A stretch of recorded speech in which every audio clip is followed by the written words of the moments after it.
Belichick did what Mr. Kraft asked him to do. He shouldn't feel any kind of way. I want you to trade Jimmy Garoppolo. Now, had he said, I want you to get me a first and a third, I want you to get me multiple picks for Jimmy G, and Coach Belichick does this, okay, I get it. But you can't complain about it. You interfered. The one time you interfered with Coach Belichick in a football decision. So now I live with the result. Skip, this kind of reminds me of what Coach Belichick did. This is a true story, Skip. There was a lady in Australia that she suspected her husband was having an affair because he was going to poker night with the boys. Come to find out, she tells him, he ain't going to poker night. Got a little blonde on the side. So guess what she does? She lists his $100,000+ Porsche for sale for $20K. People think it's a joke. Guy comes by, you selling that car. You do know that's a Porsche, valued at over $100,000. She's like, yeah. Have fun. Sold his car. That's what you call out of spite.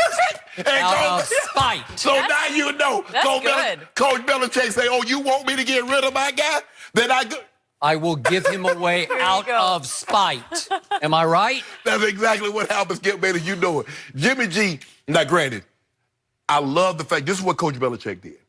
Coach Belichick had to put Jimmy G in a situation. He felt the best situation to put Jimmy G in that was going to make him look ultimately good was San Francisco.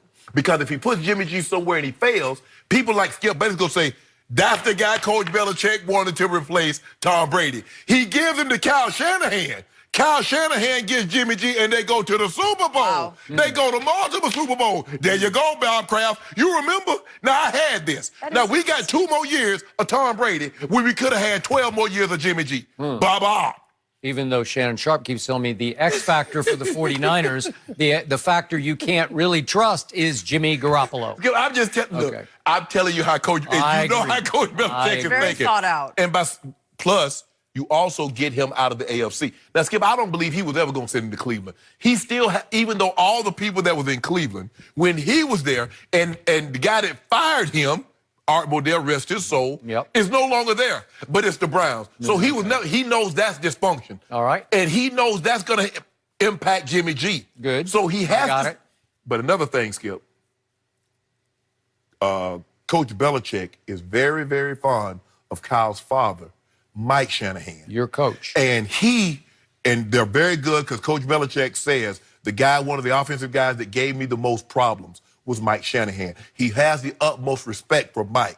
Therefore, he has the utmost respect for Mike's son and Kyle Shanahan. But Skip, this was about, yes, he was upset that Mr. Kraft ordered him to do what he knew was right.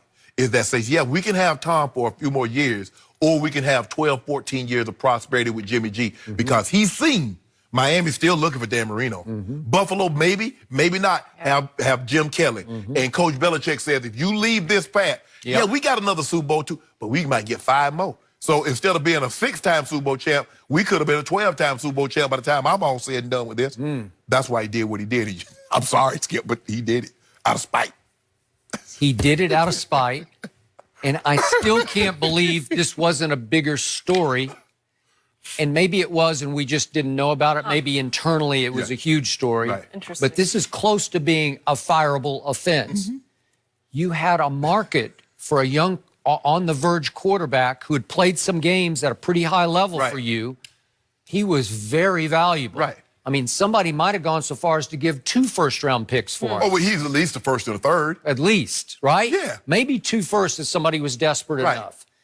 And you made one call out of spite to one young coach that you love and said, hey, will you give me a 2 for Jimmy Garoppolo? And Seth Wickersham reported that the 49ers were so stunned, they thought, we better prepare a bigger package just because he's probably posturing. And on second call, they find out, no, that's all I want is a 2. And who calls? Huh? There you go. Who on the first offer says, okay, this is what we'll take, and it's so low. I'm trying to buy a home in Malibu. The dude says, I'll take $2 million for it. You do know the house worth like $12 million. Okay. And that's what they're looking at, like, you only want a 2? You called us. We didn't call you, Skip. You called them. He started it. He texted Kyle and said, would you give me a 2? That's almost like a joke. Would you give me a 2 for Jimmy Garoppolo? Ha ha, yeah, I'll give you a 2. And Skip, what if Kyle takes back? No, I give you 3 though. Probably could have gotten it. Then I looked back at the piece that Seth Wickersham wrote, which was outstanding. The expose, which appeared back in January of 2018. Okay. That they tried to shoot down. Yeah, they tried to shoot it down, and the headline was, for Kraft, Brady, and Belichick, is this the beginning of the end? And in this story, this laid all the groundwork for what was about to transpire, which was that in October of that 2017 season, that Belichick first had to meet with Robert Kraft, and that Robert Kraft laid down the law about we're going forward with Tom whether you like it or not. And then Belichick met with Brady, and that meeting, according to Wickersham, ended with a little blow-up, quote unquote, according to a source. Wow, between Brady and Belichick. Yeah, you tried to replace me, Skip. Okay. So it says the previous spring that Garoppolo had been in high demand. Yes. High demand. That would be after they won the Atlanta Super Bowl, after they came back on the Because Falcons. remember, Skip, that was the 4-game suspension for Brady at the start of the season. Correct. And Jimmy G started 2-0. He got hurt. There you go. So then just 2 weeks before the November 1st trading deadline, we're still in the 2017 season, that according to staffers, Belichick again met with Robert Kraft, and that meeting ran way long into the day, and it ate up all the meetings that Belichick was supposed to have with his staff. Right. And so everybody was on high alert, pins and needles, what's going on. And Belichick returned from that meeting furious and demoralized, said Seth Wickersham, according to friends. So he was told, you are going to have to trade him. And this concludes that, I'm going to read this line. Belichick, having always subscribed to the philosophy that it's time to go once an owner gets involved in football decisions, left the impression with some friends that the current dynamic was unsustainable. That's all the way back in the 2017 season. So that just says he's about to be out. And there were reports around that time that he pursued interest, he showed quiet interest in the Giants and in the Redskins also, just to see, would you be interested? Could we have a match here? And apparently it didn't click on either front. So that left him, one of the staffers said that Brady won. That was the conclusion. Brady won, Belichick lost. So he rebelled, and out of spite, he gives away Jimmy G. And to me, that's sabotage, man. That's sabotaging your Patriot future. But here's the thing, the old term, Skip, circle back. Yeah. He's going to circle back with Mr. Kraft on this situation again. You know that. Everybody knows that. He's circling back. Okay, Bob, you see what that guy is. Now, San Francisco got their quarterback for the next decade. You believe Tom Brady's going to play another decade. So what are we doing? So when Tom Brady drops off a cliff, Skip, even if it's not next year or the next year, is Tom Brady playing another decade? So then where do we go, Bob?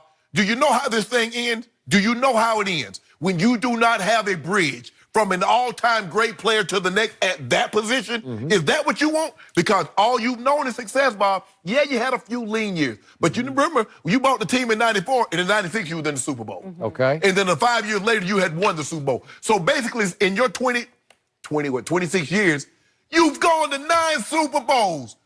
So basically, every third year, Mr. Kraft, you're in the, he calls it Bob. Bob, you're in the Super Bowl. Yeah. So guess what happens when you don't have that great player? It's every 10 years or 15 years if you're lucky. Kansas City, Skip, this is their first Super Bowl in how long? 50 years. 50 years. 50! Oh, yeah. Well, 50 years. Robert Kraft, in short order, is going to have to me, choose between Brady or Belichick. Skip, I believe if he chooses Brady again, I think Coach Belichick might hit the That's what door. I'm saying. Coach Belichick might hit the floor. Coach said, I got my coat. I'm going to get my hat. I'm up out of here. Right? I don't know where he'd go. Maybe he'd take a year off. And By everybody, what you mean, where he go? Yeah. There's 31 other teams that are going to find their coach on spot to You get think him. so? Well, it might not happen immediately, but And he's going to give him the kind of control. How much you want? Put it like this here. If Matt Rule got $7 million a year, John Gruden got 10, well, how much Coach Belichick worth? 20? I mean, 20? Without, feels like that and everything. easy, considering his Robert Can Kraft. can a coach get part ownership? Because he that too? you got to get him something. So, to your point, for 20 years, Robert Kraft has had a virtual joyride of an owner. It's been like everything's coming up roses until now. Now you got a problem. Because you know what? Everybody, see, the thing is, Mr. Kraft, like you said, he had a great joyride. He's riding. Oh, everything going good. But when the car breaks down, who do they look to? The driver. That's Bill Belichick. So now when things go bad, they're going to say, well, Mr. Kraft, they're going to say Bill Belichick lost his touch. Yeah. When Bill Belichick had this thing planned all along. He's been sitting in his office working those hours. And then the final point for the 49ers, getting breaks. Here, you can have Jimmy G for a 2. And then what happened, which is lucky, unlucky? He tears up his knee. But what happens? You get to go 4-12, and you get Nick Bosa. Nick Bosa. It's You get Nick Bosa. True. Whoa. But Skip, You're in the Super Bowl. The way it has flipped for them. you you're right. knew Kyle Shanahan can coach. When he's taking Mullins, he's taking C.J. Beathard, and they're not getting blown out in these games. They're close.